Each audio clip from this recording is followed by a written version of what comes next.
Olá, sejam bem-vindos a mais um programa Educar para Empreender, este programa do Grupo Bandeirantes em parceria com o Sebrae e que é gravado aqui na Associação Comercial de São Paulo, esta entidade que há 128 anos defende o empreendedorismo e a livre iniciativa.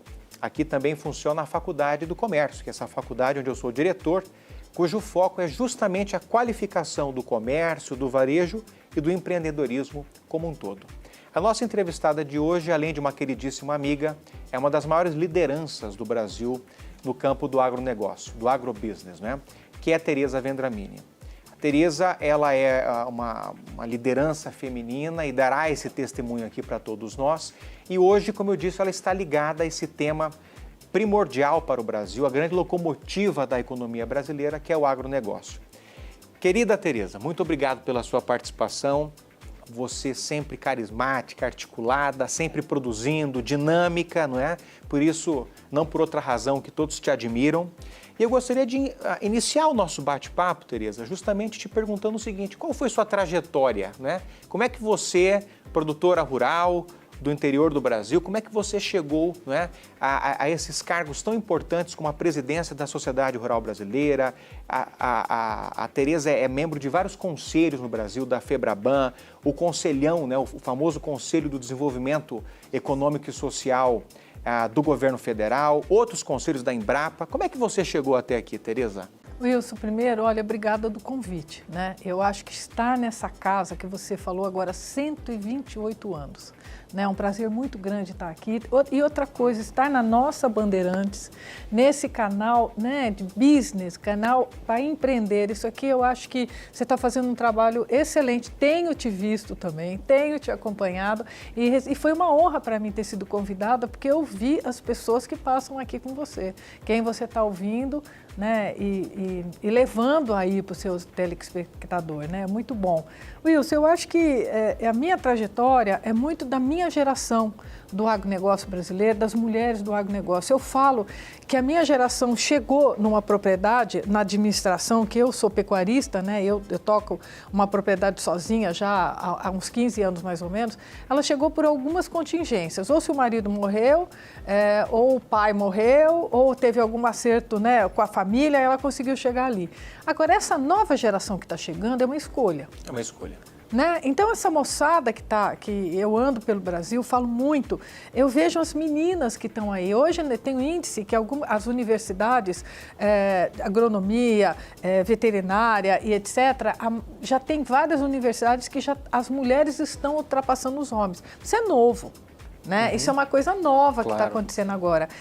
O caminhar da minha geração foi assim, a gente caiu ali e vamos embora, né? Aquela coisa que eu falo que é aprender a trocar o pneu do carro, o carro andando e a gente vai caminhando. Eu acho que é de muito aprendizado, né? Em um espaço curto de tempo, eu tive que aprender, como todas as mulheres que têm uma trajetória parecida com a minha, o ofício do agronegócio, né? Como ser essa produtora rural, como ser essa pecuarista. E acho que a coisa mais importante Wilson, que esse ofício me levou a outros lugares. Perfeito. Né? Essa dedicação que eu tenho e o orgulho que eu tenho, a minha família de gerações aí, de produtor rural, isso acho que me qualifica. Uhum. Isso me qualificou. Não quer dizer que eu tendo chegado, né? Eu estou em 8 conselhos hoje no Brasil, e é uma honra ter sido presidente da Sociedade Rural Brasileira.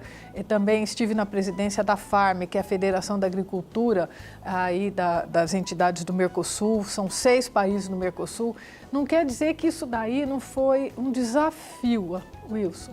Desafio muito grande. Eu falo assim que nesses últimos anos eu só me preparo e estudo para sair de uma coisa e entrar na outra, sair de uma coisa e entrar na outra, porque eu tenho que, além de representar aquilo, né, participar daquilo, eu tenho que ter uma informação qualificada. Então, para resumir, é uma luta. Tá? Que luta. Que bom, mas veja, é uma luta desempenhada por uma pessoa que tem essa sensibilidade de estar sempre buscando conhecimento, que tem que se reciclar.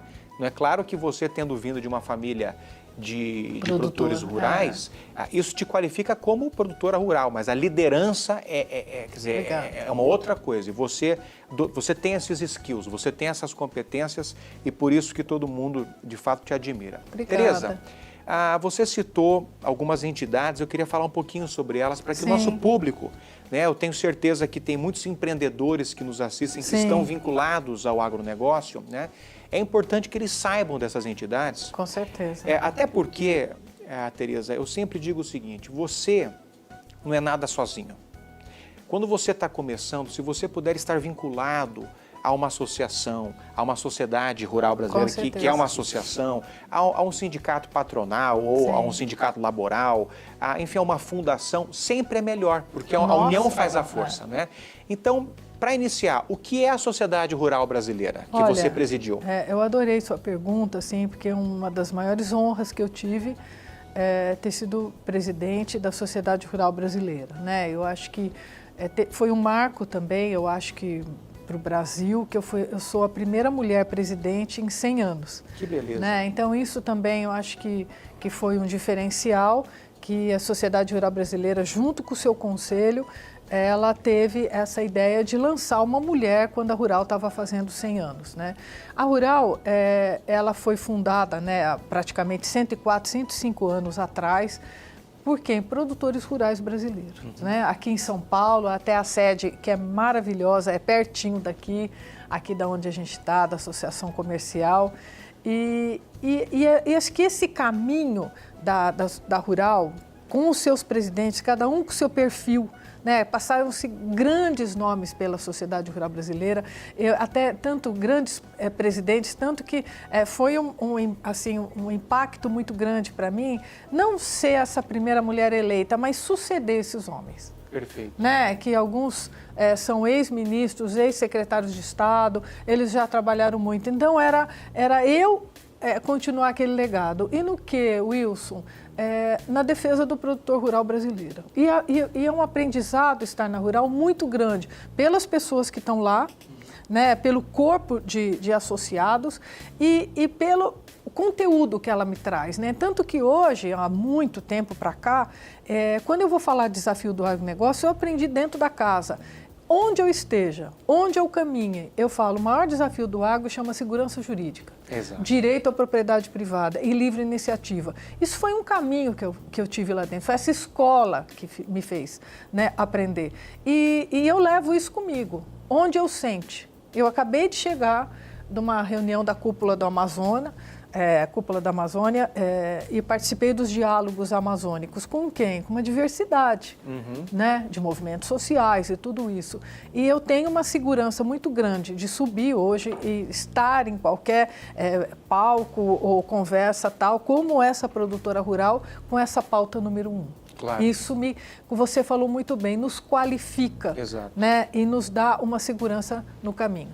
Perfeito. Bom, você citou também a sua participação como conselheira da Embrapa, né? Embrapa é dessas invenções brasileiras que nos orgulham Sim. muito, não é, Tereza? Que quando se fala em Embrapa é sinônimo de credibilidade, de competência, de realização, né? Mas, novamente, para esse público que nos assiste, que está começando, né, e que sabe que a pesquisa tem uma importância grande no desenvolvimento do agronegócio. Aliás, eu arrisco dizer, o agronegócio brasileiro é referência para o mundo por conta da pesquisa. Eu sei que a Embrapa tem uma participação importante disso. Mas o que é a Embrapa, Tereza?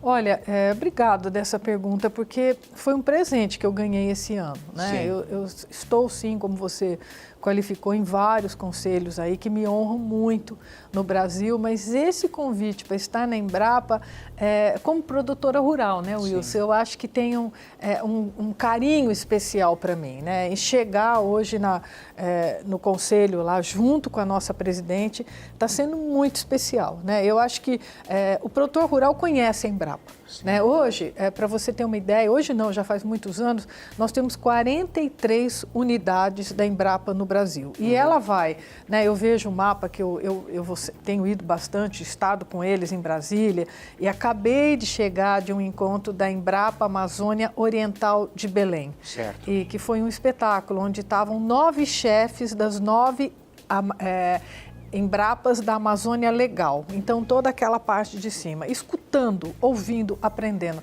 E assim, essas 43 unidades, Wilson, tem uma configuração muito importante, cada uma trabalhando dentro daquele território brasileiro, dentro daquela região brasileira. Para quê? Para aquele produtor rural naquilo lá. Então, tem até Embrapa Pesca, provavelmente nessa região que a pesca seja mais, né? A gente fala muito da Embrapa, de forrageira, dessa parte que a Embrapa fez uma grande revolução das forrageiras brasileiras, dando oportunidade para a gente começar a produzir até em lugares que não era possível produzir. Claro. Essa adaptação, né? Todos esses pesquisadores fizeram esse trabalho.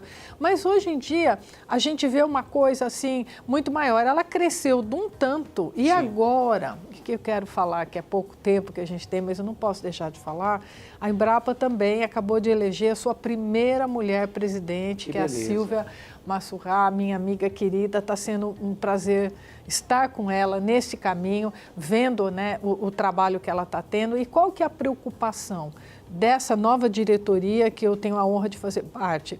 Uma renovação da Embrapa, cada vez mais, né, dos seus pesquisadores, cada vez mais que tenha investimento que eles possam caminhar. Então está sendo especial estar ali. Perfeito. Bom, e aí quando você fala em renovação, eu imagino que uma das principais bandeiras, não é? E não só da Embrapa, quer dizer, de todas as entidades, instituições que estão envolvidas hoje com o campo, é a questão da sustentabilidade. Opa!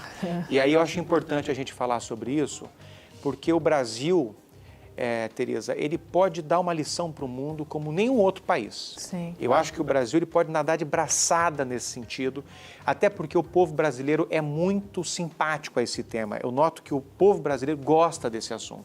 Isso não soa mal para todos nós, tá certo? O povo brasileiro, ele aprecia a natureza, ele entende o valor de um meio ambiente com sustentabilidade, equilibrando isso com o desenvolvimento econômico. E mais importante, me parece que o empresariado abraçou mesmo essa causa, né? Eu queria que você nos falasse um pouquinho, né, sobre a importância dessas entidades se envolverem com esse assunto e mesmo o pequeno produtor tem que estar atento a isso também. Com certeza. Gostei muito também dessa tua intervenção e colocando na pauta sustentabilidade o pequeno produtor, claro, né? A necessidade dele também caminhar aqui.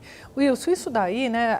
A gente escuta, né? ESG, sustentabilidade, isso já está no nosso dia a dia já há alguns anos para cá. Certo. Cada vez mais a gente só fala disso. E junto com isso, Wilson, tem uma outra nomenclatura agora que a gente está caminhando, que é carbono, crédito de carbono. É um grande mercado. Né? Isso, que a gente está... Isso entrou aqui no dia a dia do produtor rural, entrou no dia a dia, já acontece aqui hoje, né? No dia a dia do agronegócio brasileiro. Né? Mesmo para o pequeno, ele pode operar esse mercado? Olha, isso daí, nós estamos caminhando nisso ainda. Tá. Né? Até eu acabei de chegar de uma outra conversa que eu tive e a pergunta foi mais ou menos essa. O produtor rural brasileiro, pequeno produtor, já chegou nisso? Não.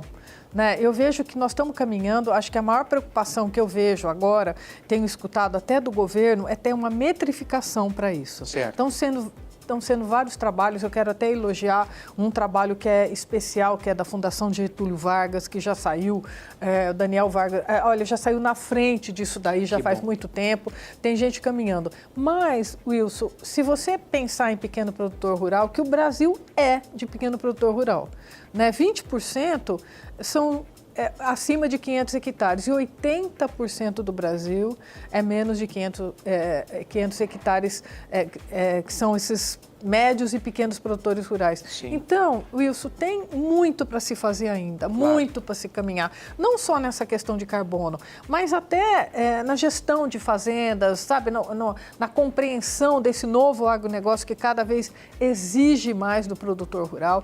Então, aqui tem um trabalho, até você que trabalha numa universidade, que é de educação. educação. Com certeza. Cada vez mais, Wilson, que eu ando, que eu tenho oportunidade de ver, eu só tenho uma coisa que eu vejo assim, falta educação. É isso mesmo. Falta assistência técnica qualificada, falta... Por isso que me chama muito a atenção o seu trabalho aqui e esses novos trabalhos que vão acontecendo, porque é nisso que eu acredito que nós temos que caminhar. Educação, inovação e pesquisa, é isso? O Brasil Legal. só vai crescer assim. Isso aí. Querida Tereza, a gente vai fazer um pequeníssimo intervalo e nós já voltamos em breve, porque o próximo bloco é para falar justamente sobre isso, a gestão do agronegócio. Até breve.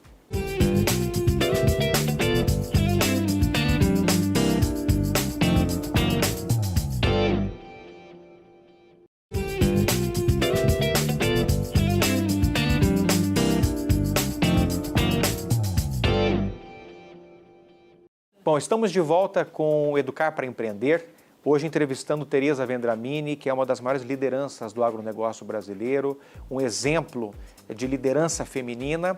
E agora a gente vai entrar num assunto que ela própria já pensou no último bloco, que é justamente a questão da gestão do agronegócio, né?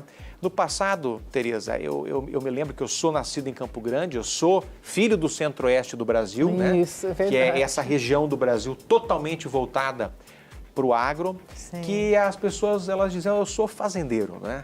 Hoje em dia eu enxergo de uma outra maneira, você é um empresário do campo. Com certeza. Não é? Você é um empreendedor do agronegócio, né? E com essa nova visão do empreendedor do campo, do empresário do agro, até porque o agro está pop, né? Então a gente tem que entender que é um outro momento que a gente está vivendo, né?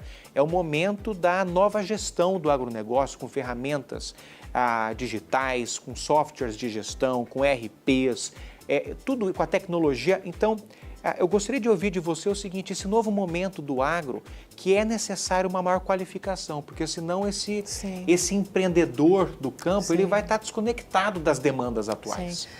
Eu adorei essa pergunta, porque eu acho que tem a ver um pouco, lembra que no começo da nossa conversa eu falei assim, eu sou de uma geração que caiu aqui.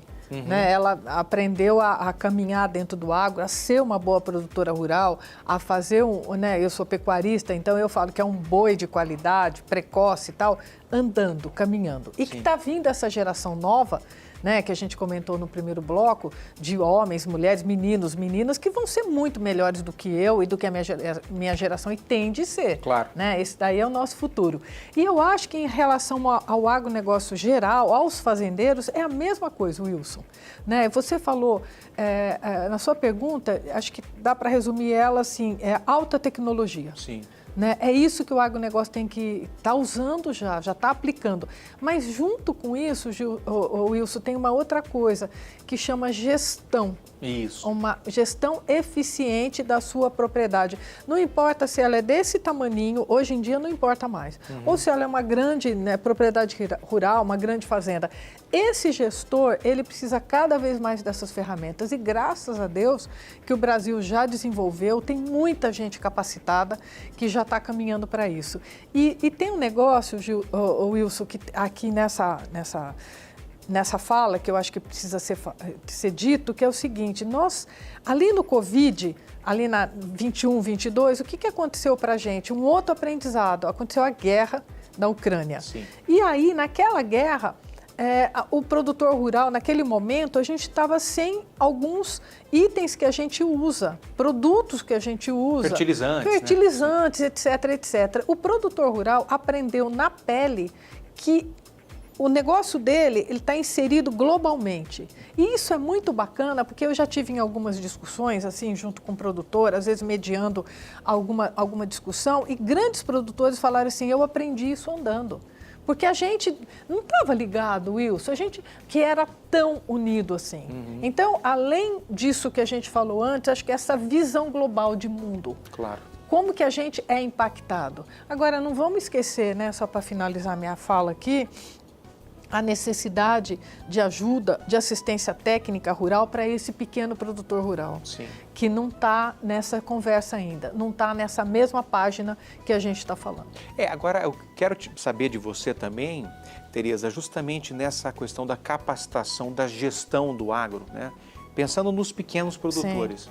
Eles têm à disposição deles cursos, capacitações, quer dizer, há instituições no Brasil que estejam dispostas a gabaritar esses pequenos produtores a um custo acessível? Existe isso no Brasil? Olha, existe muito e aqui, mas não do tanto que o Brasil precisa. Certo. Né? Lembra o tamanho, né, que eu adoro falar desse Brasilzão aí, né? Eu acabei de chegar de Belém, mais uma vez, cheguei essa segunda-feira agora,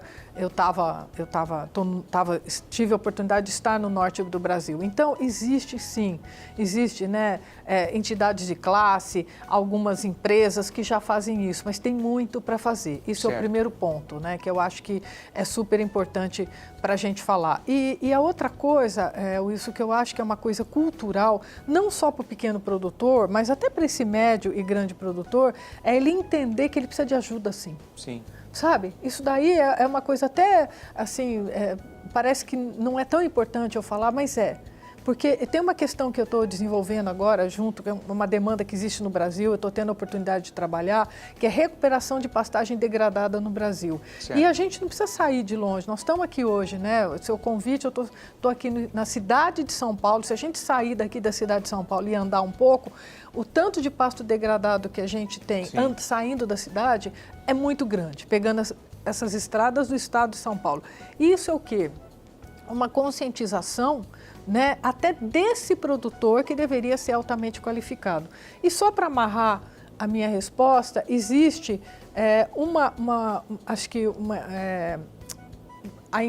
os cooperativistas, que eu acho que é muito importante colocar aqui. É verdade, as cooperativas. Isso. Sabe, as cooperativas no Brasil, toda a minha fala, eu rendo uma homenagem às cooperativas, que ali dentro, quando o produtor rural, o pequeno, médio, grande, tem a oportunidade de estar numa cooperativa saudável, altamente produtiva, que está trabalhando muito bem há muitos anos, ele só cresce. Exatamente. Ele está num amparo, isso é muito importante. E do ponto de vista de crédito, Tereza, existe crédito disponível no mercado de bancos públicos ou privados para esse pequeno produtor?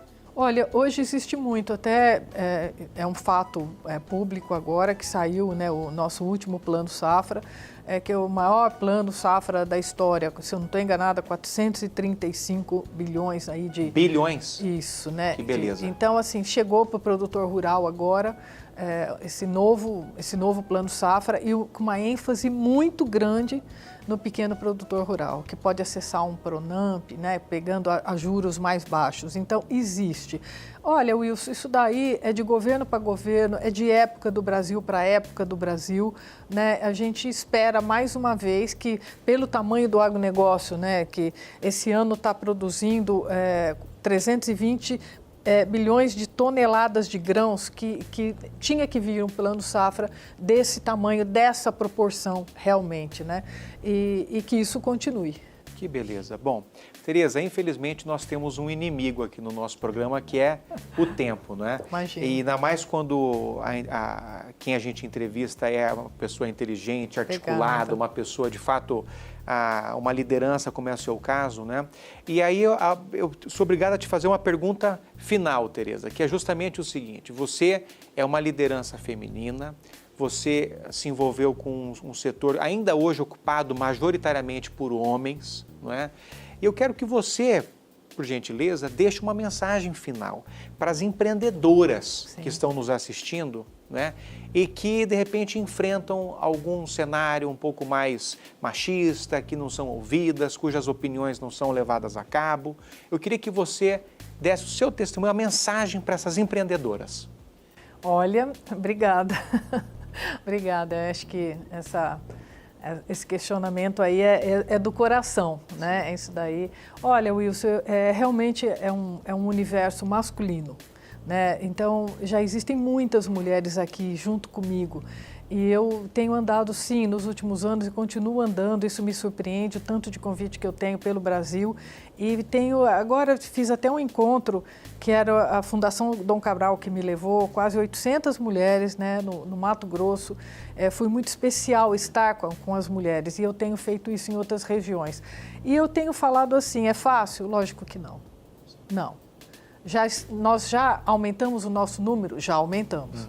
E aí eu falo sempre uma coisa, eu tive muita dificuldade em alguns momentos, foram muito difíceis, mas acho que a maturidade me deu, assim, algumas regras, que é o seguinte, aquele bem básico, acredita em você, saiba quem você é, filho, e marcha.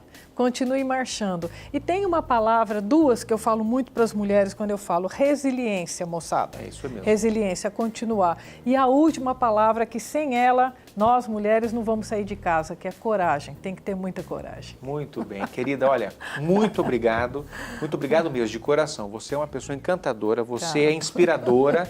Obrigada, Faço votos de que querido. você esteja conosco cada vez mais, Obrigada. não é? Compartilhando esse seu carisma, esse seu exemplo, essa sua liderança. O Brasil precisa de mais Terezas Vendraminas. Obrigada, querido. Obrigada do carinho, Wilson. Você é um amigo querido e eu te desejo isso, muito sucesso, que você continue levando essas falas aí para o Brasil, que é tão bom escutar coisa boa e você está trazendo muita gente bacana aqui. Muito parabéns. Amém, parabéns, querida. Muito obrigado. Vamos juntos. Isso aí. Muito obrigado e até o próximo programa Educar para Empreender.